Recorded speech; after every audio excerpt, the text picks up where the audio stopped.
So what is a brand and how do you determine yours? I'm sure that as an entrepreneur, this is one of the most common questions that you might have, and you want to make sure you get it correctly because you know that everybody is talking about how important it is for you to be able to have a brand defined and determined for your own business. But you might be at a point where you don't really completely understand what it's about.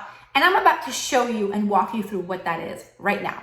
So the first thing we need to talk about is what a brand actually is. And a brand is really about what people feel, think, and say about your business, which makes it super clear, right? So in other words, it really is about perception. It is about how you want to be perceived in the marketplace. And when we live in a world where there is so much competition, there are so many people out there trying to find space and doing things that are very similar to maybe what you're doing, you really need to make sure that you are putting out there the right things so that the perceptions are kind of moved in the way that you want them to be moved, right? You can't completely control everything, but we want to try to do things with a lot of intention so that we can really try to find the right way to get people to perceive us the way that we want to be perceived. So when we're looking at how to determine the brand or our brand, we really start with looking at these internal factors first. Like, who are you? What do you stand for? What is it about you that is different from everybody else out there? Because I guarantee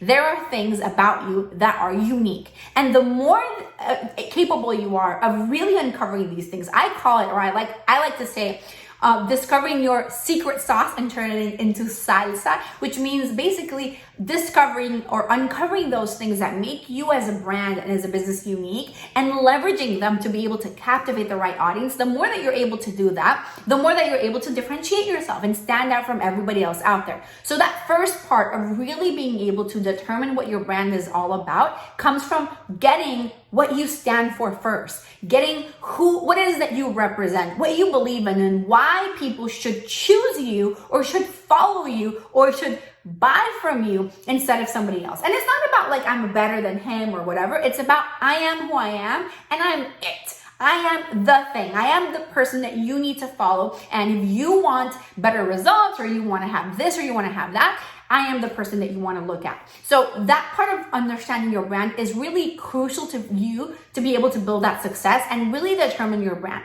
So it starts with that. But then we move really into understanding the verbal and the visual parts of your brand. And when we look at the verbal, obviously this is a part of it, right? Like I talked about, understanding and getting very clear on who you are, what makes you different, but also it's how you're going to position yourself.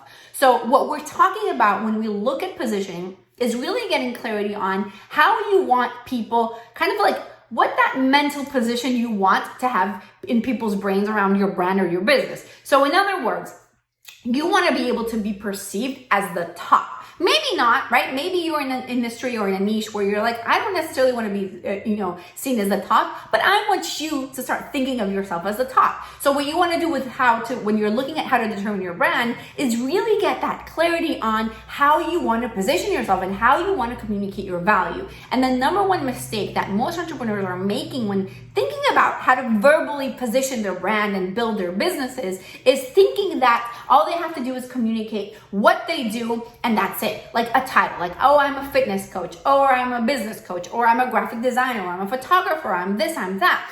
And while that is great, that is not really the thing that you do. What you do is help people with solving the problems that they have. So you want to make sure that in your communication, you're actually speaking to those problems instead. So what I mean with this is, I'll use myself as an example. As a brand strategy coach, I don't say, well, I'm a brand strategy coach, and that's it. What I actually say is, I help people really stand out and position themselves as authorities online, build premium brands that attract and captivate their ideal audience so that they can have major breakthroughs and major impact in their businesses. Can you see how I communicated this in a way where it was not about me, but it's really about the audience, really about the people that I help? So when you're thinking about that verbal part of your brand, you want to make sure that your message is really tied around the outcomes, the benefits, the results that you're able to deliver for your ideal audience. And then we move on to the visual brand. And the majority of people think that the visual brand is the thing.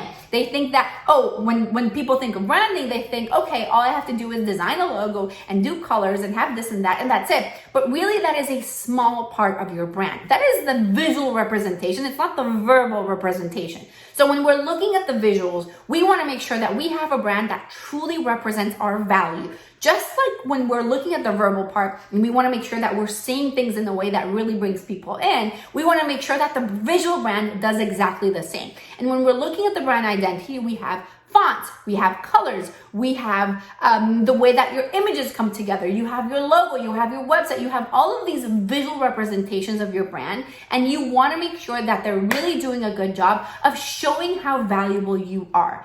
I don't think I have to tell you that when you have or you look at a brand that looks extremely DIY, extremely do-it-yourself, very basic and simple, it immediately brings down that brand. That positioning starts like going back and you're like, well, it's okay. It's a nice brand. It's a nice business, but I'm sure they're not the best, right? So you want to really make sure that your brand is there to reflect that value. And then when we're looking at the website part of your brand, you want to make sure that the brand strategy is coming together within that website. So what that means is you want to make sure that it's thought out, it's done with intention. You have a funnel in place. You have a message that clearly brings people in and that clearly tells them what you do and how you help them really, really fast. Because the thing is, you don't want to get people to get lost in translation, right?